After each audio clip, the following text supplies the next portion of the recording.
Dunyo deb mamlakatlarni xarob qilyapti. Falastin, G'azoni, hozir Bayrutni nima uchun xarob qilyapti? Nima uchun har kuni tonna bomba otilyapti kimning ustiga? Bomba askarning ustiga otilmayapti. Tankning ustiga otilmayapti. Bombalar tinch odamlarning xalq ustiga, uydi ustiga otilyapti. Nima uchun? Dunyo uchun.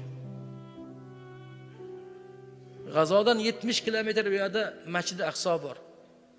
Masjid-i Aqsoda musulmon, nasroniy, yahudiy birga yashaydi. Aralashib yuradi.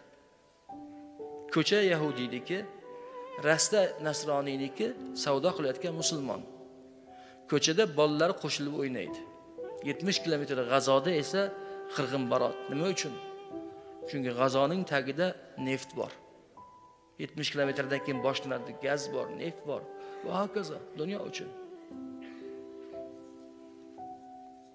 Holbuki bu dunyoning o'zi umri zavol bo'luvchi, abadiy emas bu dunyo.